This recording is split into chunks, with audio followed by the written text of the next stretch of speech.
Hello everyone.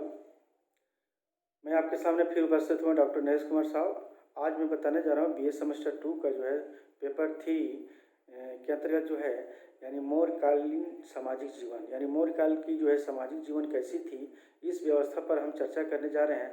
तो सबसे पहले जानेंगे कि बहुत सारे मौर्यकाल के बहुत सारे ऐसे ग्रंथों में जो लिखा विभिन्न इतिहासकारों के द्वारा लिखा गया है, लेकिन फिर भी मेगास्थनीज जो है मौर्य काल के बारे में बता रहे हैं कि मौर्य काल में जो है समाज जो था वो 7 वर्गों में जो है था।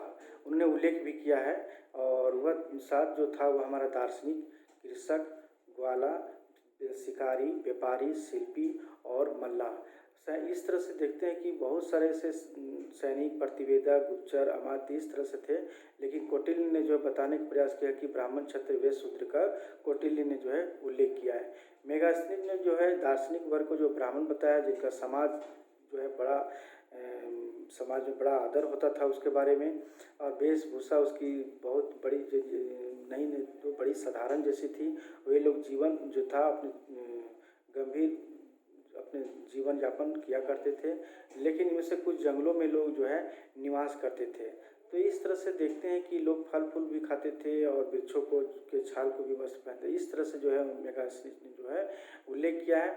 लेकिन कौटिल्य ने जो 8 प्रकार के इसमें बताया कि इस समाज में जो मौर्य काल में जो 8 प्रकार के विवाहों का भी उल्लेख किया है, जैसे ब्रह्म विवाह, शल्क विवाह, प्रजापत्य विवाह, देव विवाह, गंधर्व विवाह, असुर विवाह, राक्षस विवाह, पिशाच विवाह, इन 8 प्रकार के विवाहों का उल्लेख किया है।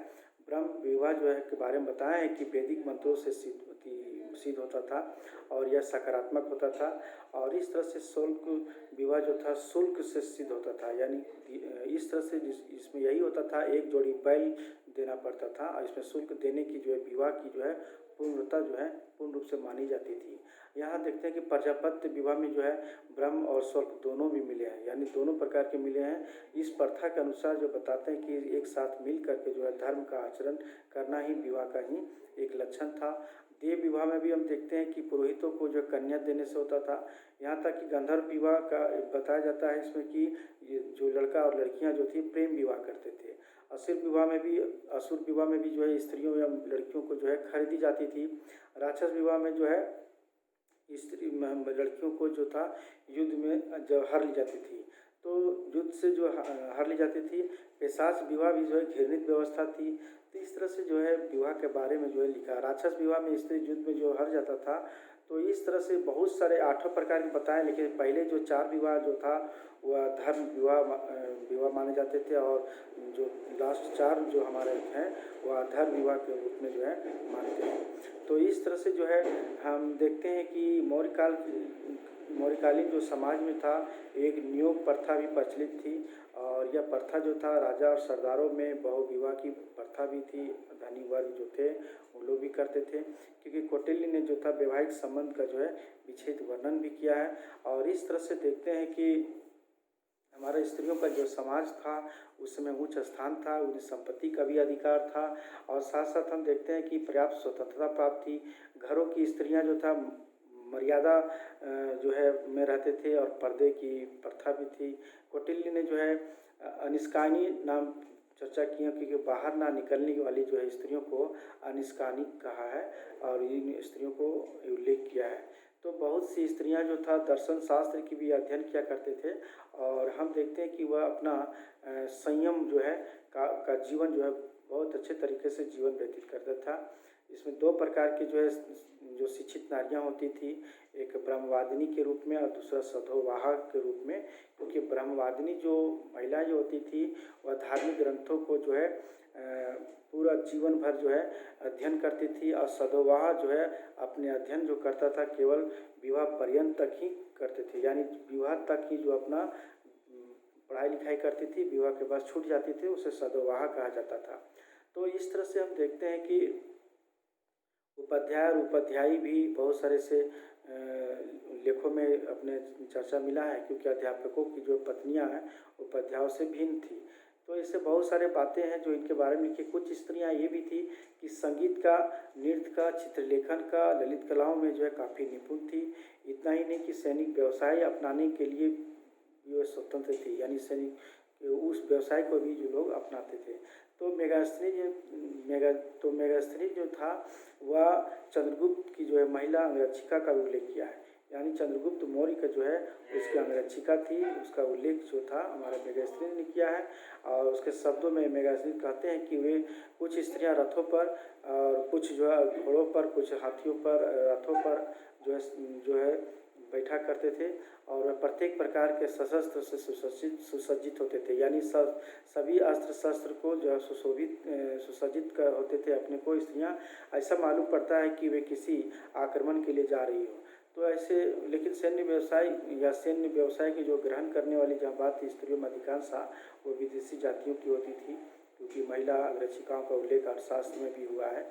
लेकिन स्त्रियां भी जो है गुप्तचर का भी काम किया करती थी।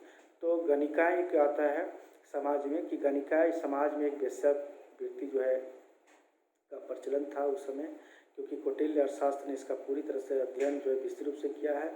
क्योंकि वेश्यावृत्ति जो था राज्य को काफ़ी आय, वेश्यावृत्ति से राज्य को काफ़ी आय भी होती थी। राजभवन में कुछ गणिकाएँ होती थी जो नृत्य संगीत में जो है मग्न लगे रहते थे, और कुछ वेश्याएँ जो थी वो दूसरे के विचार जानने के लिए कला भी सीखती थी। यहाँ तक कि सुगंधित द्रव्य तथा विभिन्न प्रकार के हार बनाने वाले इस तरह से निपुण प्राप्त करती थी इन गणिकाओं।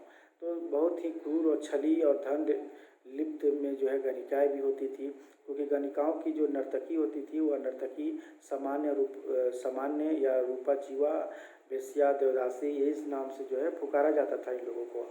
समाज का एक ऐसा वर्ग था या गणिकाएँ जो सानिध्य में जाकर, उस क्षेत्र में जाकर जो था व्यवसाय को प्रोत्साहित करता था। इसका मुख्य कारण था लोगों की जो है काम जनित भावना, और यहाँ तक कि संगीत नृत्य के प्रति भी जो आकर्षण और बहुत ही सौंदर्य का जो है लिप्सा रहते थे, यानी सौंदर्य का काफ़ी कामना रखती थी।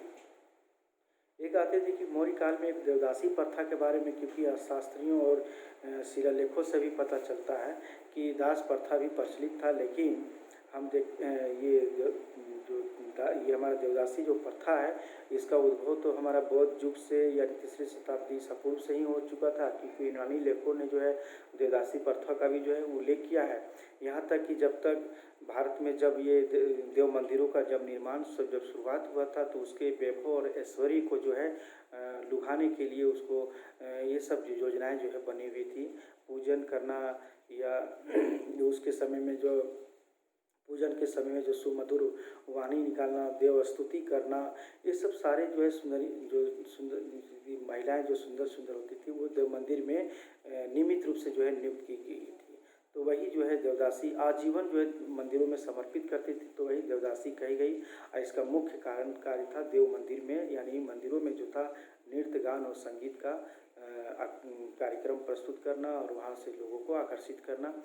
तो ये सब देवदासी प्रथा था। लेकिन एक दास प्रथा का भी उल्लेख जो हम देखते हैं कि अर्थशास्त्र और शिलालेखों से ही पता चलता है कि दास प्रथा जो है प्रचलित था मौर्य काल में, क्योंकि अर्थशास्त्र में लिखा है कि मलेच्छ आया है। मलेच्छ को जो है संतान बेचने और धरोहर रखने की दोष होता है, और किंतु आर्य को दास नहीं किया जा सकता है।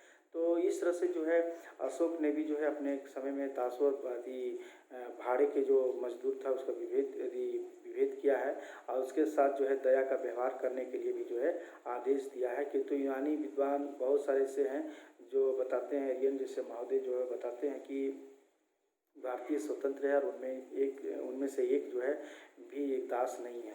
तो मेगास्थनीज जो था इस बात को जो समर्थन किया है, लेकिन यह दास प्रथा का अस्तित्व के जो है प्रमाण मिलते हैं। अर्थशास्त्र में स्मृतियों में दास प्रथा का उल्लेख किया है। प्रसिद्ध विद्वान जो है डेविडसन महोदय ने भी कहा कि भारत में अधिकांश रूप से देखते हैं कि घरेलू जो थे नौकर दासी थे, और जिसके साथ दुर्व्यवहार नहीं किया जाता था बल्कि बहुत ही संख्या में ना के बराबर होती थी। तो इस तरह से जो है हमारा समाज था मौर्य काल का। हम देखते हैं कि मनोरंजन के क्षेत्र में कि लोग मनोरंजन भी लोग किया करते थे, और मनोरंजन लोकप्रिय के रूप में था, और कुछ लोगों का व्यवसाय जो था वो मनोरंजन ही बना लिया था। यहाँ तक हम देखते हैं कि वह दूसरों को मनोरंजन करने से कभी नहीं जो है चूकते थे, वो दूसरों को मनोरंजन भी कराते थे। यहाँ तक कि नर्तकियों और गायकों और गायिकाओं जितने भी थे अभिनेताओं को जो है लोगों को जो है मनोरंजन करना इनका एक प्रमुख उद्देश्य भी था।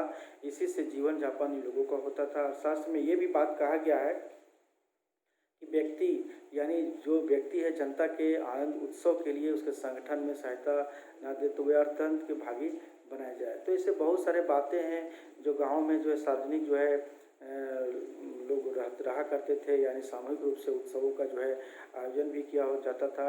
लेकिन अशोक के अभिलेखों में उत्सवों और समाजों का जो उल्लेख मिलता है, यानी उत्सवों के लोग मस्त होकर जो है गाना बजाते थे और वाद्य यंत्र बजाते थे।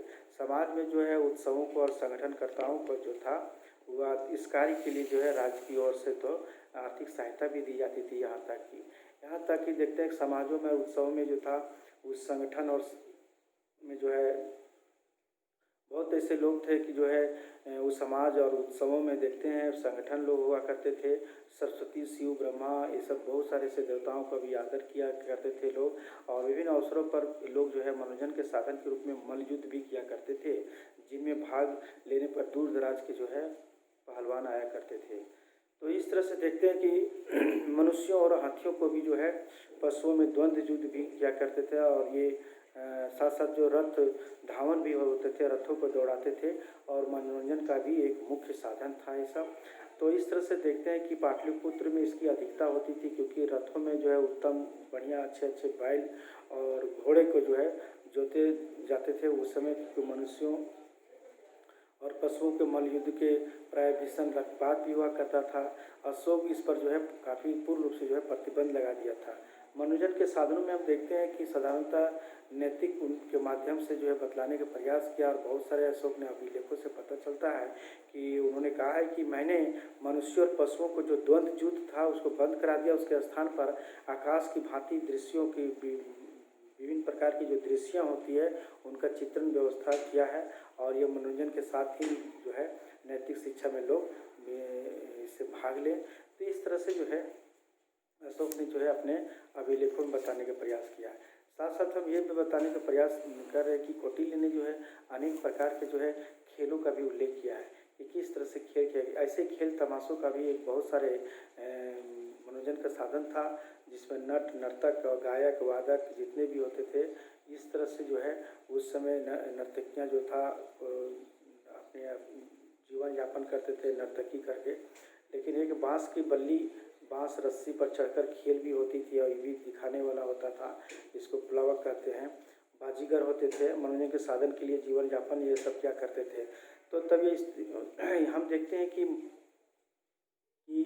भोजन पदार्थ जो था के रूप में हम लोगों का इसमें देखते हैं कि बहुत ही पौष्टिक आहार के रूप में सुरुचिपूर्ण भी हुआ करता था समाज में, क्योंकि विभिन्न प्रकार के अन्न और दूध, मांस ये सब भोजन के रूप में जो है लोग किया करते थे। नगरों में जो अनेक दुकानें भी होती थी, बहुत सामग्रियाँ भी होती थी और हमेशा जो है मिलती थी, क्योंकि दुकानों पर जो है पकवान, मांस, रोटी, चावल ये सब भी जो है खाने पीने का सामान जो है वस्तुएं जो है मिलती थी। बाज़ारों में भी कच्चा और पकाया हुआ दोनों प्रकार का भी मिला करते थे। तो इस तरह से कौटिल्य के अनुसार जो है बताते हैं कि पशु पक्षियों के शिकार के लिए वनों की जो है व्यवस्था थी। यहाँ तक कि पशुओं के जो है वध के लिए बलिदान के लिए बनाए गए थे। तो इस तरह से जब अशोक ने जब बौद्ध धर्म ग्रहण कर लिया, जब उसकी धर्म सहिष्णुता जब बने, तो वो उपरांत जो मांस भक्षण का प्रचलन जो है बहुत कम हो गया और उसके जगह में जो है दूध पेय यानी प्रमुख पेय पदार्थ के रूप में जो नियम बना दिया। तो इस तरह से जो है हमारा जो है एक और था कि इसमें जो है अर्थशास्त्र अनेक प्रकार के जो है एक मदिरा पानों का भी जो है वर्णन किया है कौटिल्य ने, क्योंकि बताते हैं कि मदिरा पान जो था वह जड़ी बूटियों के पदार्थों से जो है बनाए जाते थे। और इस तरह से देखते ही यह मदिरा पान केवल जो है मदिरालय में ही जो है होता था। केवल वही लोग मदिरा बाहर ले जा सकते थे जो बड़े ही क्रय विक्रय के लिए राज्य का नियंत्रण होते थे। और अर्थशास्त्र में बहुत सारे ऐसे क्षत्रियों का जो है मद्यपान की जो रीति था काफ़ी क्षत्रियों में जो है प्रचलित था। बौद्ध और जैन धर्म में भी हम देखते हैं कि उस समय प्रचार को कम करने का भी प्रयास किया था, लेकिन जनसाधारण में इसका प्रयोग जो है कभी भी पूरी तरह वर्जित नहीं समझा गया। तो इस तरह से जो है मद्यपान जो है प्राय अनुष्ठानों में का अवसर पर ही होता था। और इस तरह से जो है मौर्यकालीन सामाजिक जीवन जो है बहुत ही महत्वपूर्ण ये हमारा व्यवस्था थी। और यह मौर्यकालीन जो सामाजिक जो व्यवस्था जो थी वो बहुत ही अच्छे तरीके से थी। और उसका समाज का जो कार्य संचालन जो है व्यवस्था भी जो है बहुत अच्छी थी।